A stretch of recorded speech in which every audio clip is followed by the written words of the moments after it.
오늘 말씀은 사도행전 18장 1절에서 11절입니다. 그 후에 바울이 아덴을 떠나 고린도에 이르러 아굴라라 하는 본도에서 난 유대인 한 사람을 만나니 글라우디오가 모든 유대인을 명하여 로마에서 떠나라 한 고로 그가 그 안에 브리스길라와 함께 이달리아로부터 새로 온지라. 바울이 그들에게 가매 생업이 같으므로 함께 살며 일을 하니 그 생업은 천막을 만드는 것이더라. 안식일마다 바울이 회당에서 강론하고 유대인과 헬라인을 권면하니라. 실라와 디모데가 마게도냐로부터 내려오매 바울이 하나님의 말씀에 붙잡혀 유대인들에게 예수는 그리스도라 밝히 증언하니 그들이 대적하여 비방하거늘 바울이 옷을 털면서 이르되 너희 피가 너희 머리로 돌아갈 것이요 나는 깨끗하니라. 이후에는 이방인에게로 가리라 하고 거기서 옮겨 하나님을 경외하는 디도 유스도라 하는 사람의 집에 들어가니 그 집은 회당 옆이라. 또 회당장 그리스보가 온 지방과 더불어 주를 믿으며 수많은 고린도 사람도 듣고 믿어 세례를 받더라.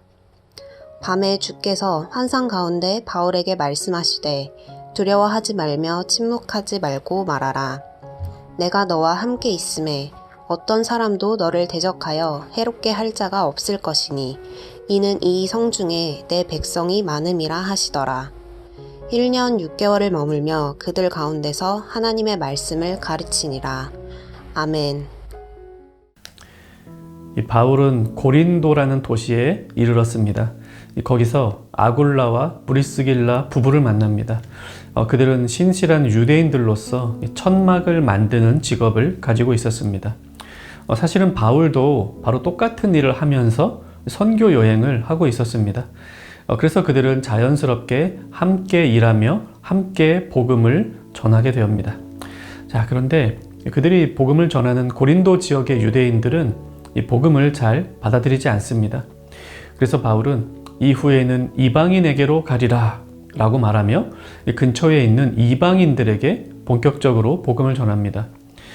그동안 바울은 어느 지역을 가든 유대인의 회당에 먼저 들러서 복음을 전했는데 이제는 회당 안 유대인이 아닌 회당 밖 이방인들에게 복음을 전하겠다고 선포한 것입니다. 그리고 바로 회당 근처에 사는 디도 유스도라 하는 이방인에게 복음을 전합니다. 물론 그렇다고 해서 이방인들에 대한 복음의 열정이 완전히 끊어진 것은 아닙니다. 이 회당장인 그리스보에게 복음을 전해서 그가 복음을 받아들이고 온 가족이 이 세례를 받게 됩니다. 이 아굴라 브리스길라라는 이 좋은 동역자도 만났고 또 고린도 지역에서 어느 정도의 복음의 열매도 있었지만 아마도 이 같은 유대인들에게 받은 이 배척이 그를 많이 힘들게 했나 봅니다. 이 9절과 10절에서 하나님께서 이런 낙심한 바울을 위로하십니다. 두려워하지 말며 침묵하지 말고 말하라. 내가 너와 함께 있음에 어떤 사람도 너를 대적하여 해롭게 할 자가 없을 것이니 이는 이 성중에 내 백성이 많음이라. 이 말씀의 위로를 받고 바울은 1년 6개월 동안 고린도에서 이방인들에게 그리고 유대인들에게 복음을 전합니다. 오늘 말씀 생각하며 일과 사명에 대한 적용점을 한 가지 찾아보려 합니다. 이 3절에 보면 천막 만드는 일을 바울의 생업이라고 표현하는데요. 그 의미가 무엇일까 같이 생각해 봅시다. 이 바울과 또 아굴라 브리스길라 부부는 이 천막을 만드는 일을 합니다. 이 바울이 언제부터 천막을 만들었는지 또 얼마나 자주 그 일을 했는지 또 그 일을 통해서 얼마나 많은 돈을 벌었는지 정확히 모릅니다. 그가 성경에 등장한 이후 성경은 단 한 번도 그가 천막 만드는 일을 하는 사람이었다는 사실을 기록하지 않았습니다. 이 바울은 복음을 전하고 선교 여행을 떠나면서 아마 여러 교회들로부터 재정적 후원을 받았습니다. 하지만 그것으로 충분하지는 않았을 겁니다. 그래서 전도 여행을 위해 또 생계를 위해 스스로 재정을 충당해야 했습니다. 이 바울은 천막을 만들며 생계를 꾸리고 전도 여행의 기반을 만들었던 것입니다. 얼마나 많은 돈 벌었는지 그것은 핵심이 아닙니다. 이 바울은 천막 제조업자가 아니라 사도로 자신을 정의하고 있기 때문입니다. 천막 만드는 일도 소중한 일이고 중요한 일이고 의미 있는 일이지만 바울에게 중요한 자신의 사명은 사도로서 복음을 전하는 일이었습니다. 이 천막 만드는 일을 하루에 8시간씩 하고 이 복음 전하는 일은 한두 시간 했다 하더라도 그의 정체성은 변하지 않습니다. 그런데 이 말씀 적용할 때에는요, 우리 모두 이 바울처럼 살아야 한다라고 적용하는 건 조금 곤란합니다. 즉, 나는 회사원이 아니야. 나는 복음 전하는 사람이야. 나는 학생이 아니야. 나는 주부가 아니야. 나는 사명을 받은 사람이야. 우리 모두 그렇게 살아야 한다고 생각하지는 않습니다. 이 바울에게는 하나님께서 주신 사도라는 특별한 사명이 있었습니다.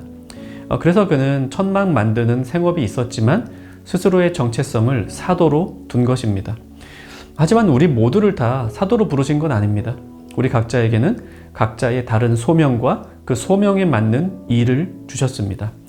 그래서 본문을 생각하며 우리는 이렇게 적용하면 좋겠습니다. 지금 우리가 하고 있는 일이 무엇이든지 그 일이 악한 일이 아니라면 그것은 하나님께서 주신 소명입니다. 이 소명은 직장을 옮겨도 계속 이어지는 것입니다. 하나님은 다양한 사람들이 하는 다양한 활동을 통해 지금도 이 세상을 통치하시며 복음을 전하고 계십니다. 이 바울이 선교 여행을 다니는 것도 하나님의 사명이고 내가 학교와 가정과 직장에서 일하는 것도 하나님 주신 사명입니다. 여기에 경중은 없습니다. 다만 무슨 일을 하든지 소명의식을 분명히 해야 하는 건 바울과 우리 모두 똑같습니다. 지금 하고 있는 일을 통해서 하나님은 어떤 세상을 만들어 가실까? 내가 오늘 만나는 사람들과 어떤 관계를 맺으며 살기를 원하실까? 이런 것이 소명의식이죠. 이런 소명의식을 가지고 날마다 살아가는 것, 또 어떻게 더 바른 삶을 살 수 있을까? 어떻게 내가 하는 일을 통해 하나님을 더 기쁘시게 할 수 있을까? 이렇게 생각하며 기도하는 것이 오늘 소명자로서 우리에게 주어진 삶입니다. 같이 말씀 생각하며 기도합시다. 내가 오늘 많은 시간을 보내는 바로 그곳에서 하나님께서 기뻐하시는 일을 하게 하옵소서. 또 내가 오늘 만나는 사람들과 하나님께서 기뻐하시는 관계를 맺게 하옵소서. 우리 모두 사도는 아니지만 우리 모두 소명을 받은 것은 분명합니다. 오늘 하루 어디에서 무엇을 하든 하나님의 소명자로서 살아가는 청년가족 되시기를 바랍니다.